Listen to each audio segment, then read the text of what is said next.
Today, I'd like to introduce Professor Ann Massey, who is going to talk about Tom Carr, one of the 20th century's leading sporting artists who was based in the north of England. Anne is a professorial fellow at the University of Creative Arts. She has published extensively on the Independent Group and the Institute of Contemporary Art. Her books include The Independent Group, Modernism and Mass Culture in Britain, 1945 to 59, and Pop Art and Design, which she co-edited with Alex Seago and Dorothy Morland. This year, she's produced Women in Design, which was published by Thames and Hudson.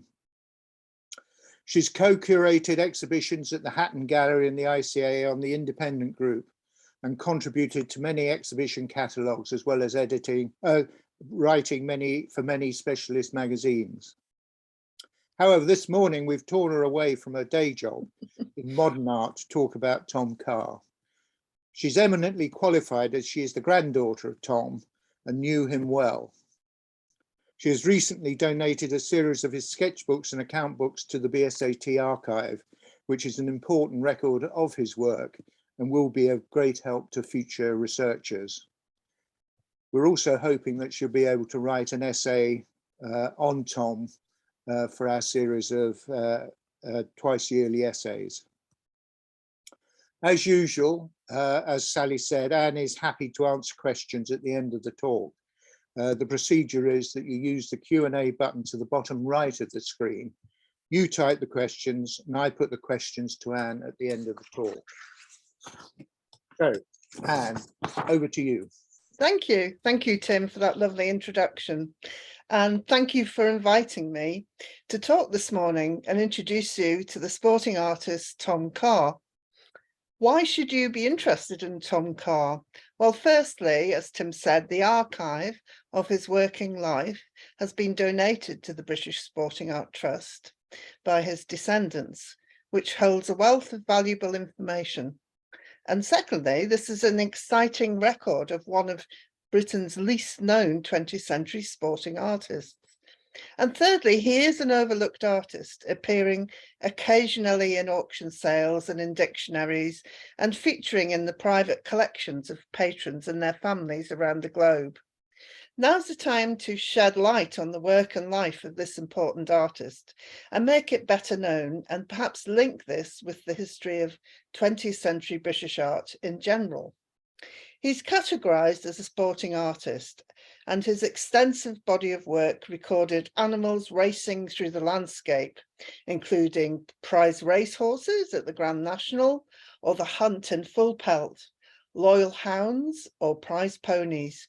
His gift lay in capturing movement and expression and character, which he did firsthand on the spot in the field, and then completed in his studio without losing the essential animation of life. This talk is informed by the only full published account of his life and work by Sir Stephen Furness, which comprised essay number 58, published by the British Sporting Art Trust in autumn 2011, which you see here on the left. This remains the go-to source about Tom Carr, and I think now's the time to build on this foundation and create a fuller and more detailed account of his life and work. I've benefited in the preparation of this paper from the knowledge of his daughter Margaret, my aunt, her daughters and my cousin Marion and Rachel, and cousin Vicky Carr. I've also undertaken some new research at Newcastle University and at Alnwick Castle. Here we see Tom Carr painting in the Braes of Derwent country with the concert steelworks on the horizon in the distance, wearing his familiar flat cap and baggy tweed jacket. He's painting the sky and the landscape as he sees it directly in front of him. He would stand out in all weathers to capture the scenes and the hunts which pass through, visiting 60 hunts during his lifetime. And here we see a sketch of a scene sort of closer up, which he did in 1948 with the chimneys in the distance. Tom Carr was originally destined for a life working down the coal mine. He was born into a working class family, the youngest of 10 children, leaving school at the age of 14, coming top of the class for art. You see his one of his school reports here, art very good. He always drew from a very early age on any scrap of paper or cardboard which his big sisters were going to throw away. And like most of the boys in his school and the men in his family, he took up working life down the coal mine and began to work at Westwood Colliery in County Durham. And his chosen role was a trainee farrier, so that he could work with horses, the pit ponies, underground. The coal which was dug up from the Durham fields was particularly good for making coke to produce pig iron, and the nearby Concert Ironworks, which we see illustrated in that background sketch, was established in 1864, and the Concert Iron Company also owned Westwood Colliery, where Tom worked. He worked night shifts so that he could follow the hunt during the day, and the local hunt, of course, being the Braes of Derwent, led by Lewis Priestman, who also owned the profitable coal mines in the region. Priestman built impressive new kennels for a new pack of hounds at Tinkler Hill, near to the Carr's family home, where the young artist used to frequent to hone his drawing skills. His natural gift for drawing, particularly horses, began to attract attention, and he began selling his artwork to his immediate circle. So this included Lewis Priestman and his elder brother, Major Priestman. And it was during this period that Tom met his future wife, Sarah, or Sadie, as she was better known, and the couple married in August 1934. With the outbreak of the Second World War, Tom transferred employment from the coal mine to the other great industry of the northeast of England, shipbuilding, and worked as a drop steam hammer operator at Armstrong Whitworth on the banks of the Tyne. He made anchors for the Royal Navy warships, and this heavy labour took its toll on Tom, and he suffered a slip disc and could never work in the colliery or shipyard again or ride a horse. He had to sign on the dole, and this was a really worrying time for the family. And his wife, Sadie, suggested that he made a living as an artist, which he refuted, ever modest and unassuming, which, of course, he remained throughout his life. So undeterred, Sadie gathered Tom's best drawings together, parcelled them up, and sent them to the publisher, Golden Eagle Books. Sadie kept meticulous financial accounts throughout Tom's career, and these valuable records are held in the archives.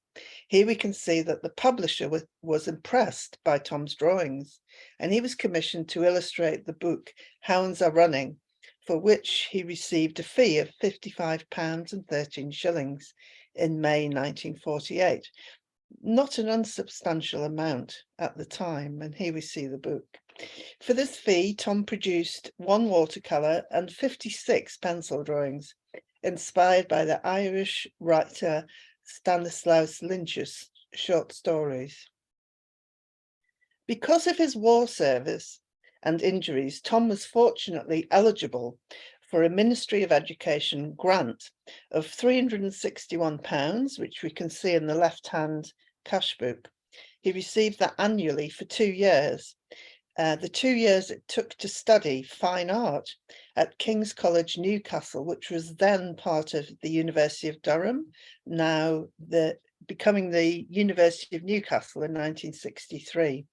He enjoyed his studies at art school, directed by the Euston Road artist Lawrence Gowing, who revised the curriculum when he took up the post in 1948, emphasising art history and also sketching outdoors from nature, which Tom loved. He was also taught by the landscape artist Roger de Grey and by Christopher Cornford. So he learned how to depict the landscape and the sky in particular, but I think his treatment of animals in motion remained exactly the same. And it's worth noting he's one of the few sporting artists of the 20th century to benefit from a full-time degree level fine art course at a university. So here we see a painting of the Braes of Derwent hunt, a splendid watercolour depicting the movement of the hounds and the horses in hot pursuit with a fabulous landscape and sky beyond. Tom Carr also continued to work as an illustrator for books and magazines throughout his lifetime. In this December 1950 issue of Riding, the Horse Lovers magazine, he sold 6 pencil drawings to illustrate the role of the hounds before, during, and after a hunt. And he always signs his work, as you can see here. The last picture at the bottom right shows the whipper-in bringing back the one stray hound in the dark, chilly evening. And for this work, Tom Carr was paid 10 guineas by Country Life, the publisher of the monthly magazines. One of Tom Carr's most interesting early commissions was a purchase of his work by the Duke of Northumberland. In the early 50s, the 10th Duke, Hugh Percy, resided at Alnwick Castle, best known now for the Harry Potter films, and was master of the Percy hunt. According to the cash book and the archives held at the castle, the Duke bought a painting of the Percy point to point in July 1950. He next appears in the cash book in December 51, when the sum of 12 guineas is paid for a commission to paint the Percy hunts at Ratchute. And then in July 52, for 23 guineas for one more painting of himself above the dunes at Dunsborough Castle, and 2 sketches, which all remain on display at Alnwick Castle in the Northumberland collection. Tom gained permission to reproduce this painting in the form of etchings in 1960, which he released as a series. It's also worth noting that the rector at King's College, where he studied fine art, was Lord Eustace Percy, the uncle of the Duke of Northumberland. And he also benefited from seeing some key exhibitions when he was a fine art student, particularly one called Collections in Northumberland in 1950, and another of Constable Sketches in 1949. Apart from his fine art training, Tom was influenced in particular by Lionel Edwards, of course, and perhaps the most celebrated of British 20th century sporting artist, whom Tom actually did meet in 1959. He also learnt the skill of dry point etchings from Vernon Stokes, who we see here, the artist known for his depictions of gun dogs. And this method of image making suited Tom's drawing skills. He issued a range of etchings throughout the 60s, which provided a popular and affordable means of owning a work by the artist. Tom's fame began to spread in the later 1950s, and his work is celebrated here we see in the local press, including the Concert Guardian in 1958 and another local paper on the right in 1959. And an intriguing clipping, which I managed to recently buy from eBay on the bottom left, it dates from 1949 and mentions a commission from a big American syndicate, which I'm still looking into.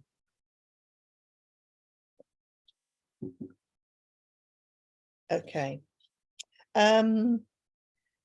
So in 1959, Tom, Sadie, and their youngest daughter, Margaret, moved to Chesters, just over the border into Scotland, between Hawick and Roxburgh, where Tom's career continued to flourish until his death in 1977.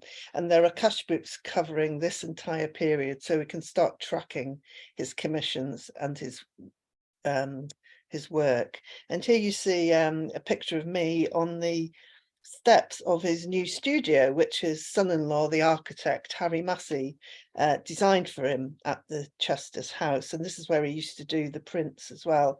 And here is one of the puppies from the local hunt. being very friendly towards me. Okay. Tom then went on to paint for other clients like the Duke of Buccleuch, and he depicted the action of the Grand National in 1967 in this magnificent oil painting. And you can see a preparatory sketch on the right there from in relation to this commission.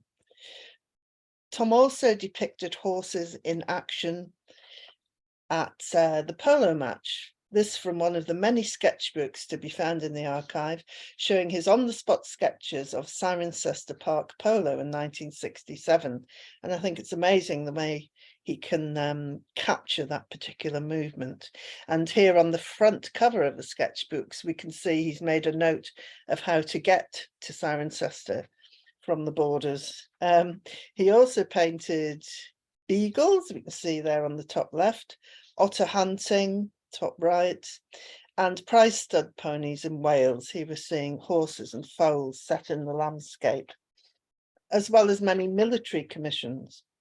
He and Sadie travelled the length and breadth of the country, his diary and commissions arranged over the phone and by letter, by Sadie mainly, and wherever the commissions came, he enjoyed a huge network of clients and friends.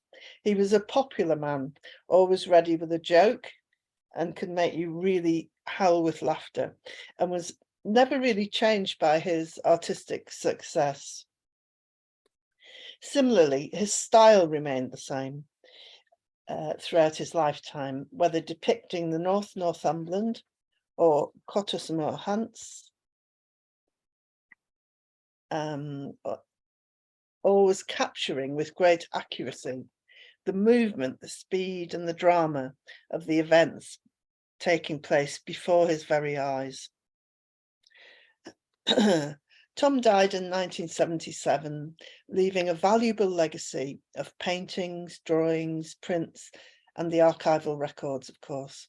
And I think now is the time to tell the full story of his amazing rise to success, from humble beginnings to university graduate, leading to a career as a leading 20th century British sporting artist. Thank you. Thank you very much, Anne. A quick gallop over his life and his work. If anybody's got questions, could they please start asking? But I'll start. Yeah. One of the things that struck me in reading Stephen Furness's essay and what you said today was the humble beginnings. And it doesn't seem as though he changed at all. No. He was dealing with dukes and titled hunting people. Yeah. Was he always as modest? Always. He just was himself. I think he had such, I suppose having that gift gave him a confidence, an inner kind of confidence, that so he wasn't phased at all. My grandmother was, Sadie, definitely. But he was never phased. I think he had a confidence in his ability, and would always dress exactly the same. And he kept his accent throughout his life, that kind of Durham accent, and was always very modest and unassuming, really. He just wanted to earn a living as an artist to support his family, I guess. Yeah. Did he have any other source of income other than None. the pictures? That was his working life. He didn't have any other income. And did he? You mentioned his early start with The Hounds Are Running and Stanislaw Lynch, who was an Irish writer, I think you said. Yeah. Did he go to Ireland at all? Do you know what? I don't know. I don't think he did. So I don't think so. It was mainly more or less within England and Scotland. One of the questions, did Tom have contact with mainstream artists during in the 20th century? You mentioned a link to Lionel Edwards or a passing meeting. He did meet, yeah. But, any other influences? Well, I suppose at university, being taught by Lawrence Gowing and was it Roger de Grey and Cottesmore and other artists would have been there instructing him. He did life drawing at university. So yeah, they were the other artists. But he held no truck with modern art. I remember him getting very angry about Picasso, for example. And so he was very much in that vein of illustration, I guess. What would he what the think of your client wanted. current work, Anne? What would he think of your current work? I don't know. He would. I remember someone asking him, "Do you think Anne will follow after you?" Because I was always drawing, and he said, "Oh yes, but in a different. I think she will follow a different path or in a different way." So, yeah, something different, I think. Was it the lessons that he had at King's different from other art colleges at the time? Obviously, there was the rising modernism, but it was obviously he was focusing on live class and landscape. Was that unusual, or was that? No, that was pretty standard. I think 1948 to 50. That was really before we get the impact of modern art. And if you think, was it Munnings was head of the Royal Academy? Yes. And very traditional. And a lot of the modern artists who came through in the early 50s were reacting against that and saying, well, we need more international influence, which is the sort of era that I've studied. But I think pre-1950, it was all very traditional. It was just after the war. And I think there was a great sense of returning to a national identity, which was landscape was very important within that. So yeah, I think most art schools would have had a similar kind of curriculum. One of the things that seems that runs across most of the sporting artists at the time is that love of following the hunt. You said he couldn't ride. No, because of his back injury. So how did he follow hunts, or what happened? He did it on foot. I mean, that was quite common in the north. You know, working class people would follow the hunt by foot. He would also go in the sidecar of somebody who had a motorbike, and perhaps by bicycle. I think later, when he was able to afford a car, that came in very handy. One of the questions that's come in about the availability or the access to the BSAT archive. I think I can answer that. Yes. The archive is available for study by anybody. You have to make an appointment so that it can be brought out. I think it is an archive worth studying, particularly the sketchbooks. Anne has shown a number of sketches today, which I think show how successful he is in portraying the horses and dogs, hounds that he was following. So if anybody does want to access the archive, please contact Sally and she will be able to make the arrangements. And I'm hoping that Anne will be able to use the archive to write the essay for us and to explain more about the importance of Tom to sporting art. One thing that we could consider, Tim, just speaking of it, is that if we have a visit to the Lucy Kent Welsh exhibition that's happening at NHRM next year, that we could actually put some of the sketchbooks out and maybe invite Anne to come and talk about some of the archive and have them on display for that day. It would mean that we could. That would be a good idea. Yeah. Yeah. So if there was a demand for that, we could consider doing that at a later date. And I think the archive should be catalogued really, and perhaps digitized some aspects of it. I had a cursory look, and the sketches are absolutely lovely. And there's I don't know how many you deposited, Anne, but there seems quite a. I don't know. It seems to be over 25. Yeah, I think so. A lot. Yeah.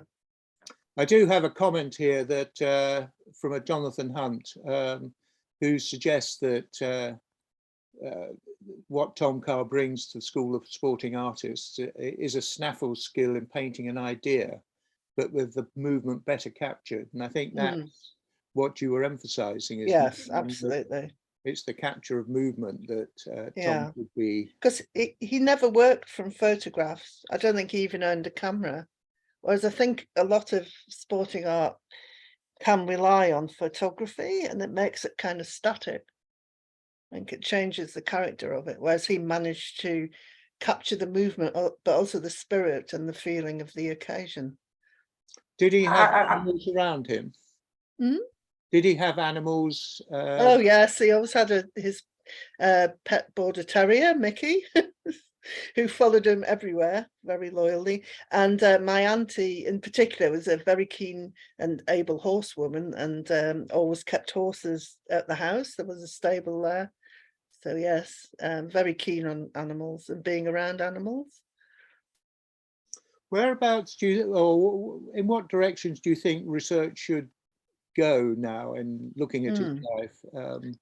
I think a beginning would be to catalogue the archive, and then it would be really good to try and map out the networks of patrons. Who were the key patrons? Which hunts did he actually depict? And really nail down that kind of detail. And from there, we could perhaps think about an exhibition, or indeed a monograph devoted to Tom Carr. One thing that strikes me is that there must be a lot of our members that have cars on their walls. One of the questions I was going to ask was about, do you know where his pictures are from the account books, or have you? Well, you can see from there who the client was, but then it's a case of tracking that and saying, well, is it still at that location? So I think that's the kind of work that needs to be done. I got a comment here from Karen Abel-Smith, who is inviting you to visit her. They've got 3 commissions by Tom. Yeah. He lived in, I think, the parents' cottage for 2 years in the Heythrop country from about 1970. So you've got an invite to. Oh, lovely. Thank you. I think you're linked to Cheltenham Art School, aren't you? Or no? Who? Yeah, you. Me? No, it's based in Canterbury. Oh, Canterbury. Right. So there's an invitation, and I think if anybody else has got pictures on their walls, you'd be interested to. Absolutely, yes. It would be great to just track through and find all those. One of the projects that we did discuss earlier was trying to link the sketches to the finished picture. Yes. Which would again make the sketchbooks of value. I think so. Yes, I think that would be amazing, and to see them side by side, I think is really illuminating. So I think Mary Finesse wants to ask a question. She's got her hand raised. She hasn't put it in questions and answers. Mary, if you see Q&A, write your question in that area there. One of the points is, why not publish the prints of some of the sketches?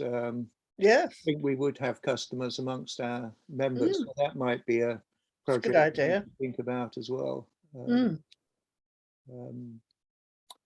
are lovely. I was very taken with them, and what you said about movement sketch and capturing moments that you wouldn't be able to capture on a photograph really rings true when you look at sketches. Right. Well, I think I got very excited about us receiving the archive. I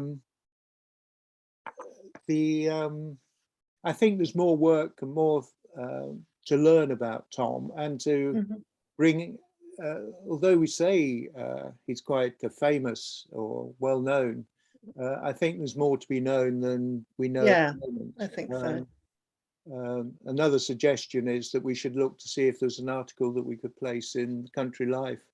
Yes, Tom, we've been successful in getting articles about Lionel Edwards and Munnings place, Mm. linked to an exhibition. So Mm. again, maybe that's a project that we Good should idea. be Yeah. thinking. I think the gift donation of the archive is something that we should explore more now. And Yeah. I think it's timely, as you said right at the beginning of your talk, and that's something I would like us to be able to do. So if any more questions? I don't think so. Right. Oh, yes, there is. There's a note here from Mary Furness. All right. Tom stayed with Robin Furness for the Yorkshire show where he met Peter Beagle. So there's another link. Ah, interesting.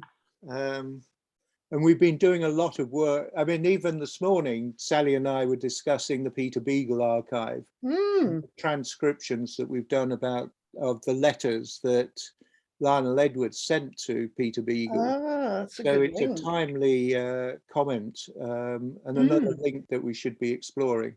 I didn't see any references in the correspondence to Lionel Edwards or vice versa, references to Tom, but that's something we should be looking for as well now. Yeah, just link everything together. Yes. Yeah. Yeah. Excellent. Oh, another question. Did he have much to do with racing?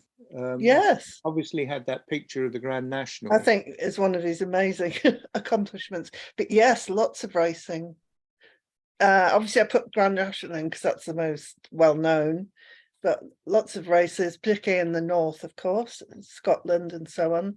But yes, he Were did. his commissions of individual horses or racing scenes? I think they would be individual racing horses taking part in a particular race that he was commissioned to depict. Right. So that's how the Grand National Commission came around. Yeah. Right. Something we can look and see in his sketchbooks. Yeah. His sketchbooks. Right. Well, Anne, thank Yeah. you. I think we're going to use it as a stimulus, your talk Yes. today, rather Thank you. than an end in itself. I think Yeah. it's a way of encouraging us to do something. The gift of the archive is a fantastic acquisition for us and goes right to the heart of what we're interested in. And I think from the questions we've had and the comments, there are going to be a number of pictures on walls that we should learn, Yes. amongst our members, that we should learn more about. Get a record of. Yes, absolutely. So it's a stimulus as much as an end in itself, as I said. Yeah. And thank you, Anne. Well, thank you. No, it's been delightful. You can get in touch with me at BSA usual email address. You can get that off the internet. Right. Sally, our next lecture will be on the 12th of January at 2 o'clock. Our speaker will be John Hickman, who will talk about Charles Hunt, the engraver. John has produced a fantastic catalogue raisonné, which Sally is now holding up on Charles and George Hunt and their work. He is the great, great, great grandson of Charles Hunt. So I think Anne is setting a precedent here that if we've got any further descendants of artists and engravers, we'd like to hear from them. Who published that, actually? I think it was Self-published, I think. Oh, okay. Unicorn Press. Acorn Press. Okay. Unicorn. Unicorn. Right. I know it was a labour of love over very many years. It's a fantastic record of their work. Please note, it's an incredible record of 14 prints from that period as well. Yeah. Been responsible for the main artists. Just to reiterate, the new time of 2 o'clock or 1400 hours for the next talk. We've made this move because we've invited the Friends of Sporting Art in the US to join us as full members rather than as associate members, and to encourage them and to make sure they don't have to get up so early. in the middle of the night. We've moved the talk to 2 o'clock. And some of our members have asked us to make that move from mid-morning chores as well. So I hope the move will be successful and helpful to everybody. So thank you, Anne, Thank you this morning and for answering the questions. And thank you, everyone, for supporting these lectures. Please enjoy Christmas. Look forward to seeing you in the new year. Thank you, and thank you for your support. Thank you. Thank you. Thank you. Bye-bye. Bye. Bye.